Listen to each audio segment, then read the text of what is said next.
नमस्ते.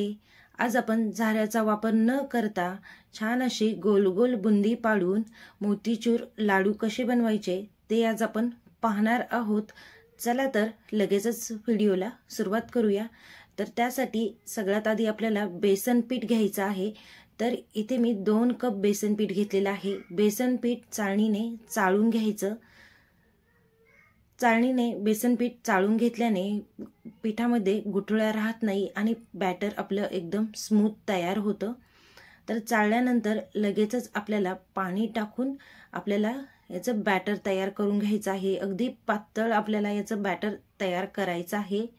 एकदा आपण 1 कप पाणी टाकलेलं आहे. थोडंसं मिक्स करून घेऊया. जसं लागेल तसं अंदाज घेत आपल्याला याच्यामध्ये पाणी टाकून घ्यायचं आहे.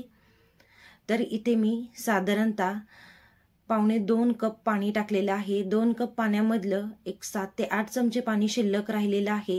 इतकं आपल्याला पाणी लागलेलं आहे हे पीठ भिजवण्यासाठी. तर अशा पद्धतीने आपल्याला पीठ हे भिजून घ्यायचं आहे. तर आता लगेचच आपण याची बुंदी पाडणार आहोत. तर आज मी झाऱ्या न लावता इथे मी पायपिंग बॅग घेतलेली आहे. त्याच्या साहाय्याने बुंदी पाडणार आहे. जर पायपिंग बॅग नसेल तर घरामध्ये कोणतीही पिशवी तुम्ही घेऊ शकता किंवा दुधाची पिशवीचा सुद्धा वापर इथे तुम्ही करू शकता. त्यामध्ये आता आपण पीठ टाकून घेतलंय आणि अगदी कात्रीने छोटंसं आपल्याला होल करून घ्यायचं आहे आणि लगेचच आपल्याला याची बुंदी पाडायची आहे. तर बुंदी पाडताना गॅस आपल्याला फुलच ठेवायचा आहे आणि थोडंसं हाईटने आपल्याला बुंदी पाडायची आहे. गोल गोल हात फिरवत आपण बुंदी तेलामध्ये ही पाडणार आहे. तर या पद्धतीने बुंदी पाडणं खूप सोपं होतं आणि बुंदी सुद्धा छान अशी गोल गोल तयार होते. तर आता इथे आपण थोडीशी बुंदी पाडून घेतलेली आहे आणि ही बुंदी लगेचच तळते, जास्त वेळ लागत नाही. आता ही आपण काढून घेऊया आणि याच पद्धतीने आता आपल्याला सगळी बुंदी पाडून घ्यायची आहे.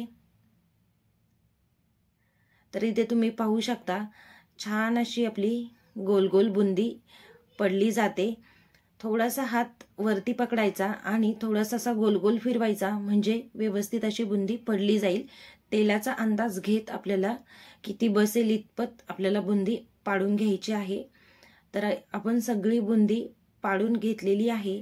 तर छान अशी आपली गोल गोल बुंदी नाजूक अशी तयार झालेली आहे. खूप आपण मोठी बुंदी पाडून नाही घेतलेली. तर आता लगेचच आपण पाक तयार करून घेणार आहोत.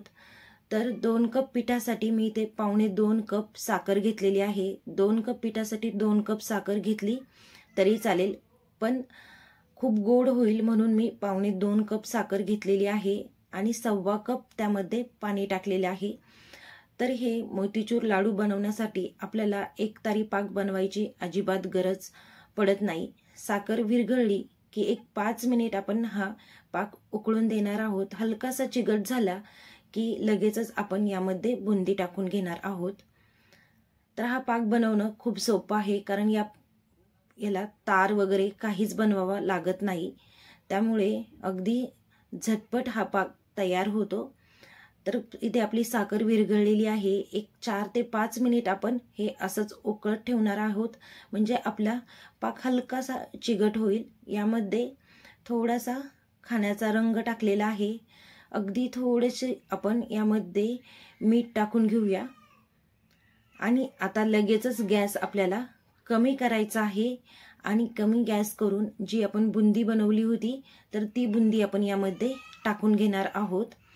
तर आता गॅस आपल्याला अजिबात मोठा करायचा नाही. कमी गॅसवरच आपल्याला ही बुंदी पाकामध्ये छान अशी मिक्स करून घ्यायची आहे. छान असा घट्ट होईपर्यंत आपण हे मिक्स करत राहणार आहोत.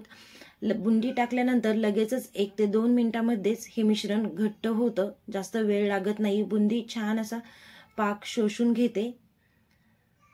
तर असंच हलवत आपल्याला हे मिक्स करून घ्यायचं आहे घट्ट होईपर्यंत. तर इथे पाहू शकता 1 ते 2 मिनिटांमध्येच आपल्या बुंदीने पाक शोषून घेतलेला आहे आणि आपलं मिश्रण छान असं घट्ट तयार झालेलं आहे. आता गॅस बंद केलेला आहे. आता आपण यामध्ये आवडीनुसार ड्रायफ्रुट्स टाकून घेऊया. तर इथे मी थोडेसे मगज बी घेतलेले आहेत आणि थोडेसे काजूचे काप करून घेतलेले आहेत. ते आता आपण यामध्ये टाकूया. तर तुम्हाला अजून कोणते ड्रायफ्रुट्स टाकायचे असतील तर ते टाकले तरी चालतील. थोडीशी वेलची पावडर टाकून घेऊया आणि 2 चमचे आपण तूप टाकून घेणार आहोत। एकदा मिक्स करून घेऊया आणि लगेचच झाकण ठेवून एक 15 ते 20 मिनिट आपण हे मिश्रण मुरण्यासाठी ठेवणार आहोत। म्हणजे जो पाक आहे तर तो बुंदीमध्ये व्यवस्थित असा मुरला जाईल। तर आपण एक 15-20 मिनिट एका साईडला ठेवून देऊया। तर इथे 15-20 मिनिट आपण हे छान असं मुरून दिलेलं आहे। आपलं मिश्रण सुद्धा थंड झालेलं आहे। तुम्ही पाहू शकता बुंदी सुद्धा छान अशी मोकळी मोकळी झालेली आहे। आता तर लगेचच आपण याचे लाडू वळणार आहोत। तर हव्या त्या साईजचे छोटे मोठे लाडू तुम्ही तुमच्या आवडीनुसार बनवू शकता। तर इथे मी छोटे छोटे लाडू बनवून घेते आणि लाडू वळताना खूप जास्त दाबून वळायचे नाही, नाहीतर त्याची जी बुंदी आहे तर ती चेपली जाईल आणि लाडू असे दाणेदार दिसणार नाही। त्यामुळे हलक्या हाताने हे लाडू आपण वळून घेणार आहोत, म्हणजे ती बुंदी सुद्धा छान अशी वरती दिसेल गोल गोल।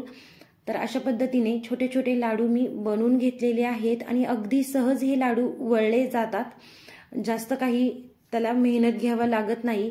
हलक्या हाताने आपण इथे लाडू बनवून घेतलेले आहेत आणि एकदम परफेक्ट असे आपले इथे मोतीचूर लाडू तयार झालेले आहेत। मी सुद्धा पहिल्यांदाच हे लाडू बनवले, तरी सुद्धा खूप परफेक्ट हे लाडू झालेले आहेत आणि चवीला तर एकदम भारी झालेले आहेत। तर आजचा व्हिडिओ कसा वाटला ते नक्की सांगा। व्हिडिओ आवडला असेल तर नक्की आपल्या चॅनलला लाईक, शेअर, सबस्क्राईब करा। परत भेटूया अशाच एका मस्त व्हिडिओमध्ये। तोपर्यंत सगळ्यांना हॅप्पी दीपावली।